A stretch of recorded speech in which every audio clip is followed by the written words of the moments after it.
नमस्कार, शाम के 8 बज रहे वक्त हो चला है बियॉन्ड हेडलाइंस का और मैं हूं आपके साथ मोनिका ग्रोवर। बियॉन्ड हेडलाइंस में हम करते हैं हर उस खबर का सटीक विश्लेषण जिसके बारे में जानना समझना आपके लिए सबसे ज्यादा जरूरी है।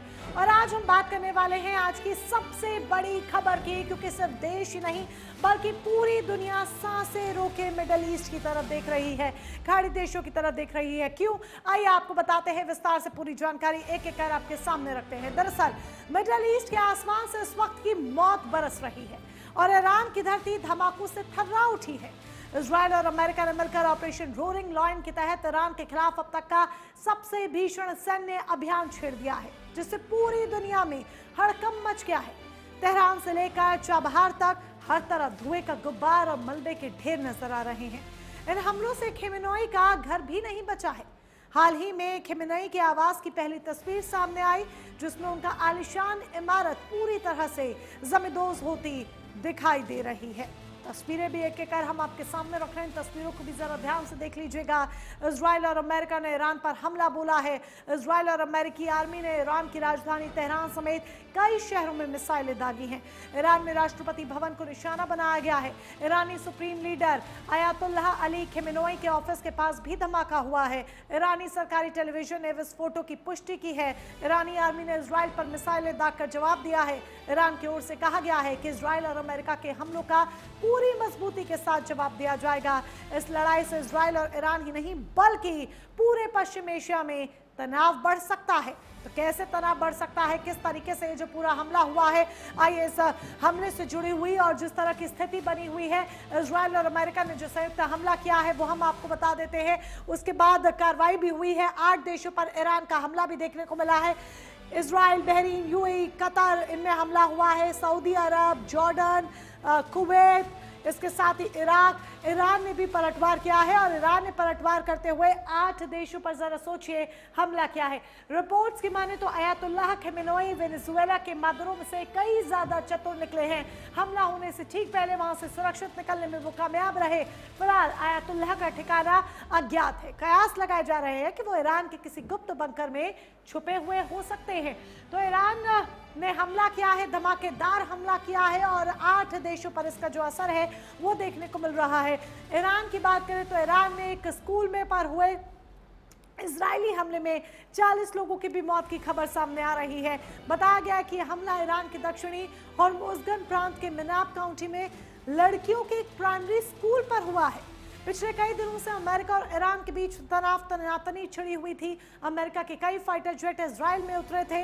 अब इजराइल ने ईरान पर हमला कर दिया है। हालांकि ईरानी सरकार की ओर से घटना पर तुरंत कोई आधिकारिक बयान जारी नहीं किया गया है। इजराइल में भी सायरन बजने लगे हैं। इजराइल और ईरान दोनों ने इमरजेंसी घोषित कर दी है। इजराइल ने स्कूलों को बंद करने का आदेश दे दिया है। तो जंग के कारण मौजूदा सुरक्षा स्थिति को देखते हुए भारतीय दूतावास ने नागरिकों से अत्यधिक सतर्क रहने की अब अपील की है। दूतावास ने कहा है कि भारतीय हर समय चौकन्ने रहें और इजराइल के अधिकारियों और होम फ्रंट कमांड द्वारा जारी सुरक्षा निर्देशों का कड़ाई से पालन करें। इसके अपडेटेड निर्देश oref.org.il/ENG पर उपलब्ध है। एक बार फिर से आपको बता दें कहां पर ये सारे इंस्ट्रक्शंस हैं। oref.org.il/ENG पर उपलब्ध है। एडवाइजरी में ये भी कहा गया है कि भारतीय नागरिक तय शेल्टर के पास रहें और अपने इलाके के सबसे नजदीकी सुरक्षित स्थानों की जानकारी हर समय अपने पास रखें। अब ऐसे में भारतीय समुदाय के लिए इजराइल में किस तरीके से जो तमाम जानकारी है वो साझा की गई है, कैसे उन्हें बचाने के लिए जो जद्दोजहद है वो की जा रही है, उन्हें बाहर निकालने के प्रयास किए जा रहे हैं, क्या इंस्ट्रक्शंस उन्हें दिए गए हैं, आइए एक एक कर वो भी हम आपके सामने रख रहे हैं। क्योंकि इजराइल में भारतीय समुदाय है।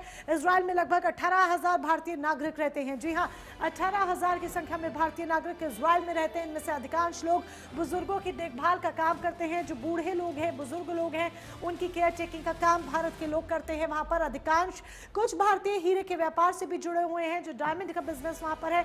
कुछ भारतीय डायमंड बिजनेस से भी जुड़े हुए हैं। इसके साथ ही IT सेक्टर में भी कई भारतीय कार्यरत है। IT सेल में भी, IT सेक्टर में भी कई इंडियंस की जो एक्टिविटीज है वो बहुत देखी जाती हैं। कुछ भारतीय छात्र इजराइल के विश्वविद्यालय में उच्च शिक्षा प्राप्त कर रहे हैं। पहले भी आपको याद होगा इस तरह का जब घटनाक्रम हुआ था, किस तरीके से भारत सजग हो गया था अपने भारतीयों के लिए। ईरान इजरायल तनाव के दौरान भारत सरकार ने ऑपरेशन सिंधु चलाया था और तमाम जो छात्र भी वहां पर फंसे हुए थे, लोग फंसे हुए थे, सबको लेकर आए थे। इस अभियान के तहत ईरान में रह रहे भारतीय नागरिकों को सुरक्षित वापस लाया गया था। तो ये पूरा ऑपरेशन हमने देखा था कि किस तरीके से चलाया गया था। एक कदम क्षेत्र में बढ़ते तनाव के बीच भारतीयों की सुरक्षा सुनिश्चित करने के लिए उठाया गया था। तो ये जो संयुक्त हमला है वो देखने को मिला जो इजराइल अमेरिका ने मिलकर किया है। ऑपरेशन रोरिंग लॉइन चलाया गया है। तो उधर ईरान ने भी जवाबी कार्रवाई की है। ईरान पर अमेरिकी हमलों की बात करें तो अमेरिकी हमलों के बाद अमेरिकी राष्ट्रपति डोनाल्ड ट्रंप ने अब बड़ा बयान दे दिया है। ट्रंप ने कहा है कि कुछ ही समय पहले अमेरिका ने ईरान में मेजर कॉम्बैट ऑपरेशन शुरू किए। उन्होंने अपने social media platform truth social पर जारी वीडियो संदेश में कहा कि इन सैन्य अभियानों का उद्देश्य अमेरिका जनता की रक्षा करना और ईरानी शासन से उत्पन्न आसन खतरों को खत्म करना है। ट्रंप ने ईरानी शासन को बहुत कठोर और खतरनाक समूह बताते हुए कहा कि अमेरिका ईरान को कभी भी परमाणु हथियार हासिल नहीं करने देगा। उनके मुताबिक ईरान ने अपने परमाणु कार्यक्रम को फिर से खड़ा करने की कोशिश की है और वो लंबी दूरी की मिसाइलें विकसित कर रहा है जो अमेरिका और उसके सहयोगियों के लिए गंभीर खतरा है। ट्रंप ने साफ शब्दों में कहा, हम उनकी मिसाइलों को नष्ट कर देंगे और उनकी मिसाइल इंडस्ट्री को जमीन में मिला देंगे। उन्होंने ये भी कहा कि अमेरिका ईरान की नौसेना को पूरी तरह से तबाह कर देगा और ये सुनिश्चित करेगा कि तेहरान परमाणु हथियार हासिल ना करने पाए। Time ago, the United States military began major combat operations in Iran. Our objective is to defend the American people by eliminating imminent threats from the Iranian regime, a vicious group of very hard, terrible people. Its menacing activities directly endanger the United States, our troops, our bases overseas, and our allies throughout the world. For 47 years, the Iranian regime has chanted death to America and waged an unending campaign of bloodshed and mass murder, targeting the United States, our troops, and the innocent people in many, many countries. तो Donald Trump का बयान आपने यहाँ पर सुना है। देखा जाए तो जिस तरीके से ये युद्ध अब देखने को मिल रहा है, ये अभी बस शुरुआत है, लेकिन इसके साथ ही इसके शुरू होते ही जिस तरह की तस्वीरें सामने आ रही हैं, उसने कई तरह के सवाल खड़े कर दिए हैं। सवाल ये खड़े कर दिए हैं कि क्या ये वर्ल्ड वॉर 3 की आहट है या क्या ये तीसरे विश्व युद्ध की आहट है जो हम यहाँ पर देख रहे हैं, और क्या आगे जाकर एक प्रॉक्सी वॉर में भी कन्वर्ट हो सकता है। क्योंकि आप ये देखिए कि ये जो युद्ध देखने को मिल रहा है, इसका जो असर है, जो शुरुआत हुई है, इसका जो असर है वो सिर्फ इन दोनों देशों के बीच तक सीमित नहीं रहेगा।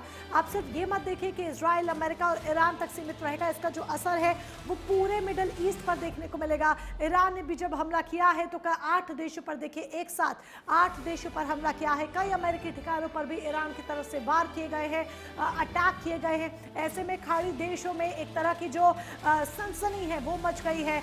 खाड़ी देशों में इस वक्त जमकर वॉर देखने को मिल रही है, हमला देखने को मिल रहा है, बारूद देखने को मिल रहा है। आप ये भी कह सकते हैं कि बारूद के ढेर पर मानो जैसे इस वक्त मिडिल ईस्ट हो। लेकिन सवाल ये भी खड़ा हो जाता है यहाँ पर आकर कि ये क्या एक सीमित सैन्य कार्रवाई है जो हम देख रहे हैं। यानी कि जैसे मान लीजिए शनिवार सुबह इस वॉर की शुरुआत हुई है, तो अब ये 1-2 दिन चलकर एक दूसरे पर वार पलटवार कर एक दूसरे को डरा धमका कर, एक दूसरे को नीचा दिखाकर, एक दूसरे को दबाने की कोशिश कर कुछ दिन में शांत हो जाएगा, या फिर इसका एक लंबा असर देखने को मिलेगा। आप याद कर लीजिए वो लंबा असर जो आपने देखा था कि किस तरीके से इजराइल और हमास के बीच देखने को मिला था। उसमें फिर बीच में हिजबुल्लाह की भी एंट्री हो गई थी और वॉर किस तरीके से आगे बढ़ गया था। अब जब ये जो वॉर शुरू हुआ है, अमेरिका इजराइल का वॉर शुरू हुआ है, अमेरिका और इजराइल ने जो संयुक्त हमला किया, अमेरिका, इजराइल और ईरान में वॉर शुरू हुआ है, इसमें अब अन्य देश भी धीरे धीरे आकर उतरना शुरू हो जाएंगे ग्राउंड में। ये देखने वाली बात होगी। बहरहाल आपको ये भी बताते हैं कि ईरान इजराइल वॉर पर जो अन्य देश हैं, किस किस का बयान अब सामने आया है। क्योंकि जब हम असर की बात कर रहे हैं तो किस किस का बयान सामने आया, कौन क्या कह रहा है, जरा जान लीजिए। भारत के दूतावास ने भारतीय नागरिकों को पूरी सावधानी बरतने, गैर जरूरी यात्रा से बचने और हालात पर लगातार नजर रखने की सलाह दी है। इसके साथ ही यूरोपीय संघ की विदेश नीति प्रमुख काजा कालास ने कहा है कि हालात खतरनाक है, नागरिकों की सुरक्षा, अंतर्राष्ट्रीय कानून को प्राथमिकता दी जाएगी। स्विट्जरलैंड के विदेश मंत्रालय ने सभी पक्षों से संयम बरतने और नागरिकों की सुरक्षा करने की अपील की है। बड़ी जानकारी यहां पर हम आप तक पहुंचा रहे हैं। मलेशिया के प्रधानमंत्री अनवर इब्राहिम ने क्या कहा है कि ये हमले मिडल ईस्ट को संकट के कगार पर ला रहे हैं और ये देखने को मिल भी रहा है। जो कहा है शायद वो सही ही कहा गया है। अमेरिका और ईरान को बातचीत का रास्ता अपनाना चाहिए। ये भी कहा गया है कि अमेरिका और ईरान को बातचीत का रास्ता अपनाते हुए एक दूसरे से बात करनी चाहिए। स्लोवेनिया की राष्ट्रपति नताशा पेरकमुसन ने कहा है कि ये तनाव शांति और स्थिरता के लिए खतरा पैदा करता है। जो तनाव इस वक्त देखने को मिल रहा है, जो तनावपूर्ण स्थिति आकर उत्पन्न हो गई है। ऑस्ट्रेलिया के पीएम एंथनी अल्बनीज ने कहा है कि उनका देश अमेरिका के कदम का समर्थन करता है ताकि ईरान आगे जो है वो अटैक ना करे। तो किस किस ने क्या क्या स्टेटमेंट्स दी हैं वो हमने आपको बताया। यानी कि एक तरह से लगातार जो है वो प्रतिक्रियाएं सामने आ रही हैं। यहाँ पर जो सुगबुगाहट है वो सिर्फ मिडल ईस्ट में देखने को मिल रही है, लेकिन इसका जो असर है और उसके बाद जो बयानबाजी है वो पूरी दुनिया की एक एक कर देखिए अलग अलग देशों से सामने आ रही हैं। ऐसे में और किस तरह की प्रतिक्रियाएं सामने आ रही हैं, सुन लीजिए सर। कहते हैं ना कि हमारे फॉरेन मिनिस्टर ने कहा ये न्यू नॉर्मल है।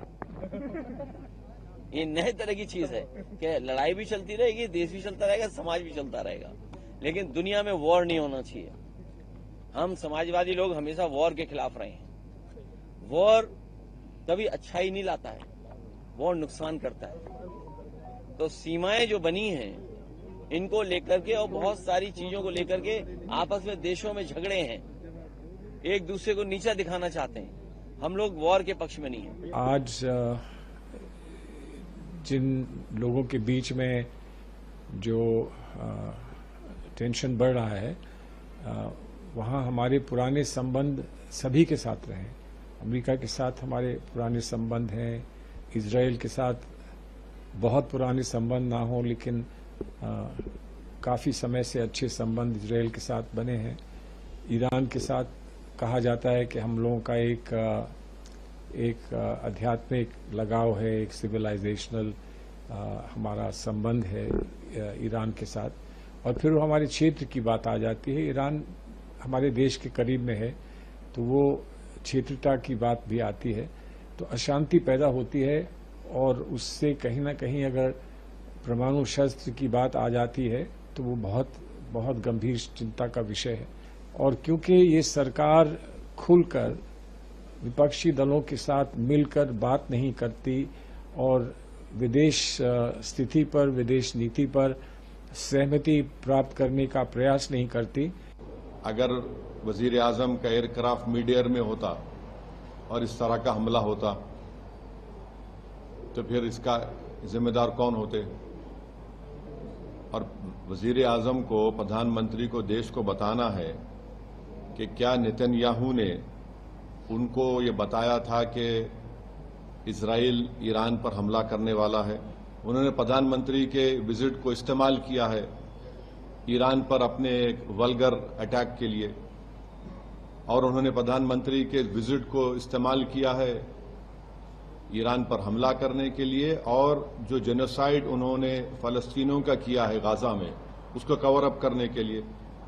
और तीसरा उसमें मैसेज ये जाएगा कि भारत ईरान के साथ नहीं खड़ा है, भारत इजराइल के साथ खड़ा है। और भारत को क्या हासिल हो रहा है इस हमले से, बताइए। देखिए, ये लोग पूरी दुनिया को युद्ध की आग में झोंकना चाहते हैं।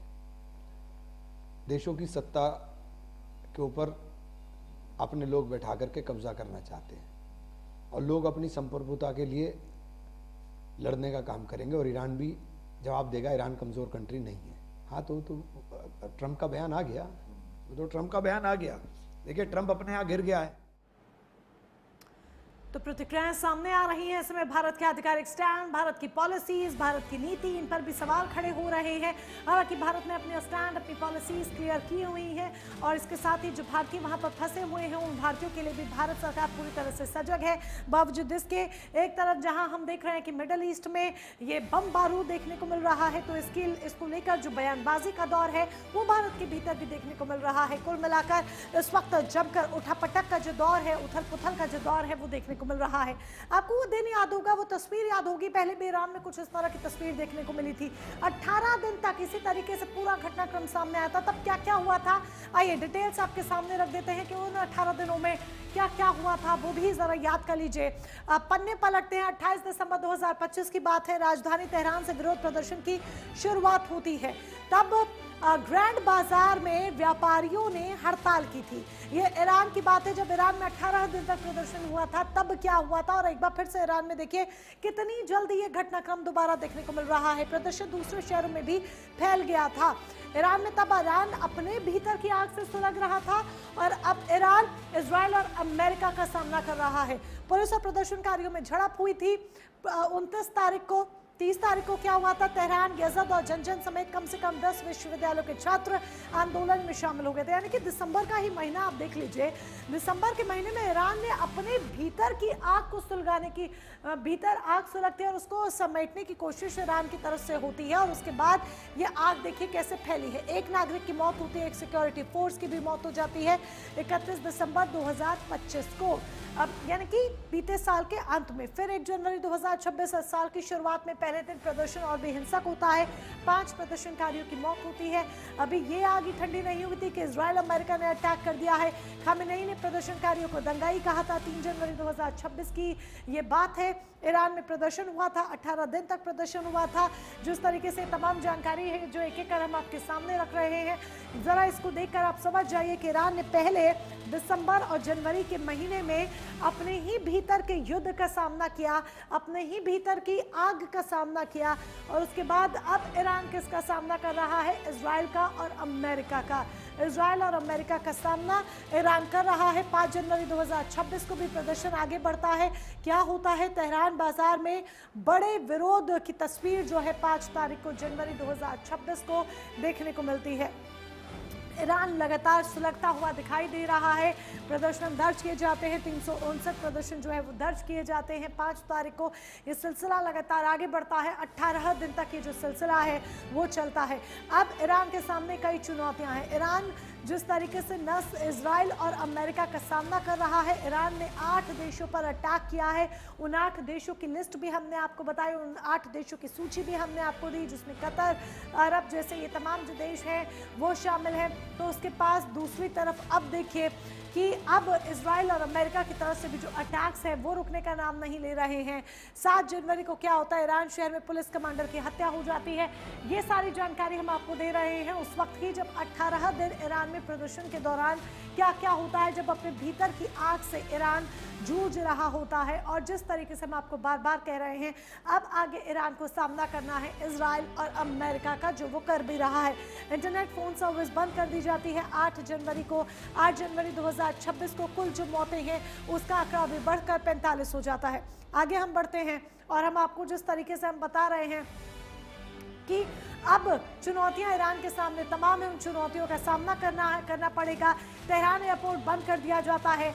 इसके साथ ही 9 जनवरी 2026 को क्या क्या होता है, सेना को अलर्ट पर रखा जाता है। 9 जनवरी 2026 की बात है। 18 दिन तक ईरान में प्रदर्शन देखने को मिलता है। 10 जनवरी 2026 की बात है।